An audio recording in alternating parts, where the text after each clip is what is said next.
The RV Show USA is brought to you by Rockwood, building better RVs, making smarter RVers.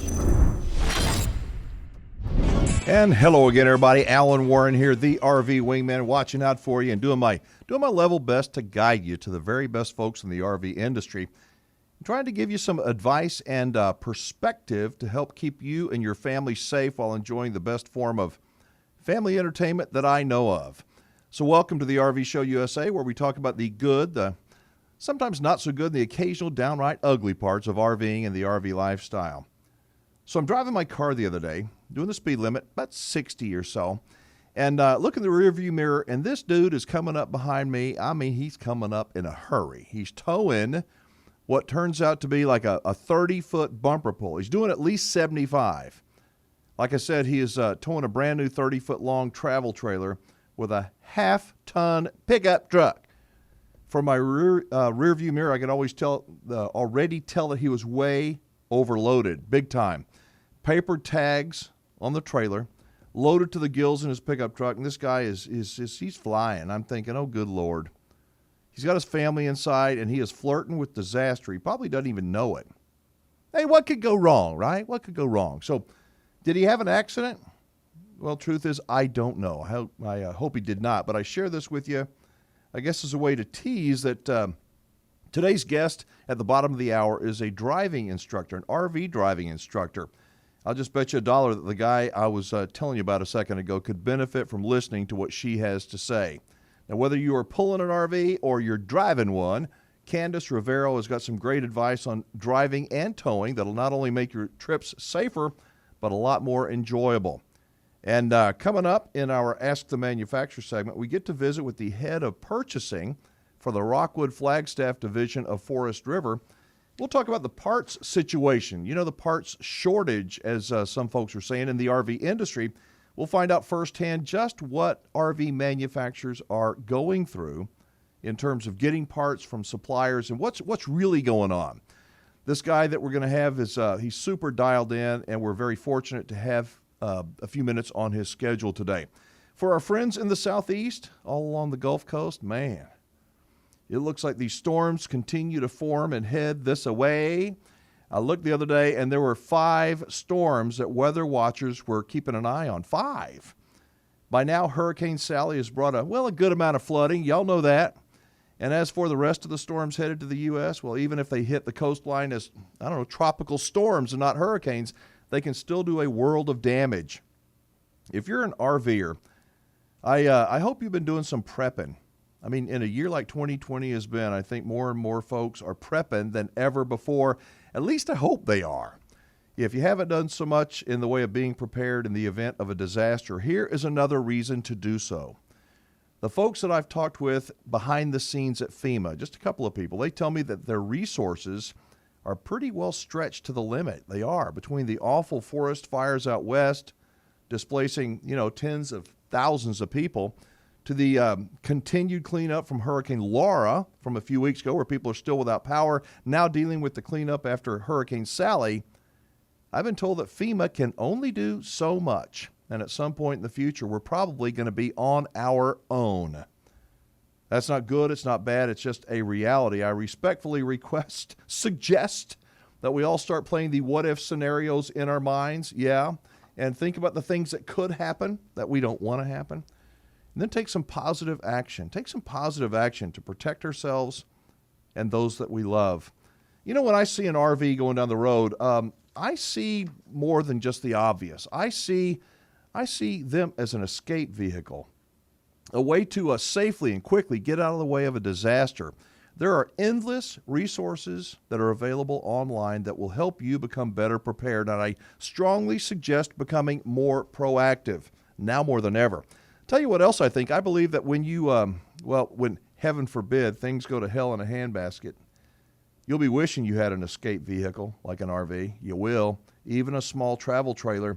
Those folks trying to recover in Louisiana and now Alabama and Florida and parts of Georgia, the tens of thousands of folks out west dealing with the total devastation from forest fires, I'll guarantee you, the ones with an RV are in better shape than the ones who don't have an RV, and they're desperate for housing. Here's an interesting story that shows what can happen when we don't think ahead, when we don't do our preventative maintenance.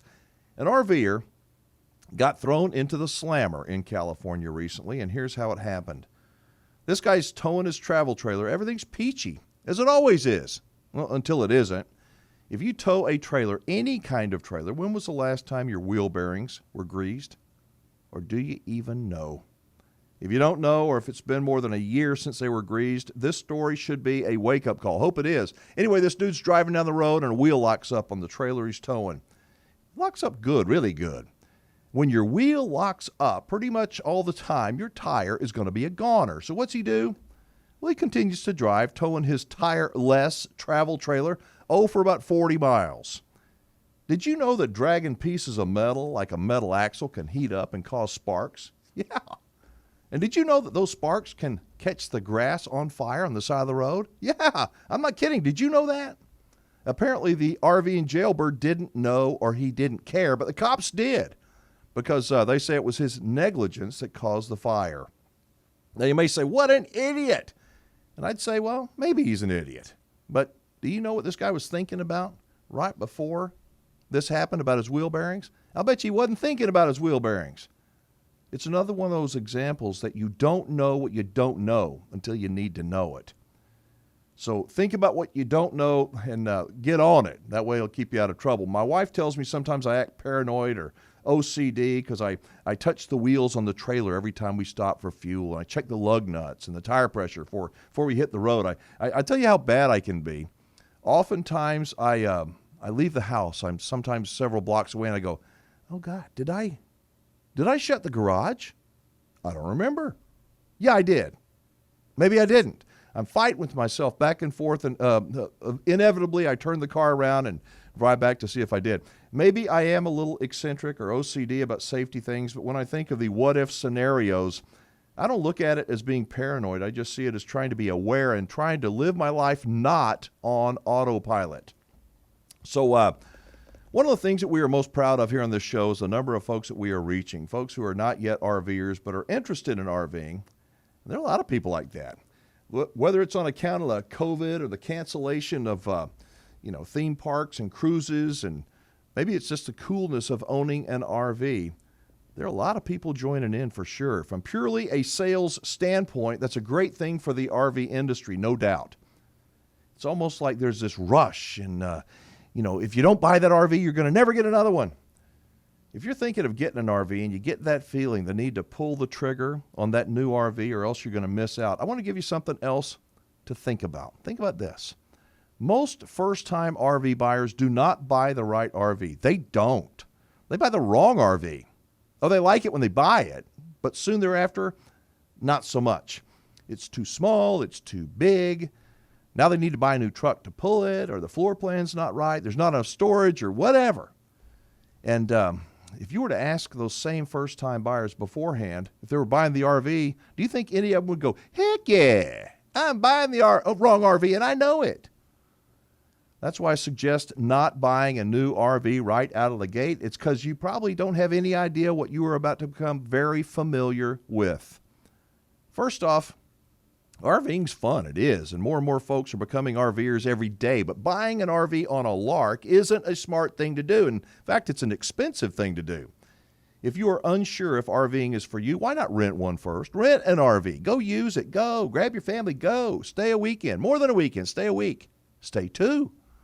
You'll learn first off if you even like RVing, but you'll also learn all kinds of things that you never thought of. What it's like to drive one. What it's like to pull one, what it's like to pull into a campsite, back into a campsite, connect to shore power, what it's like to take a shower and use only a fraction of the water that you're used to using at home. There's a lot to consider when buying an RV.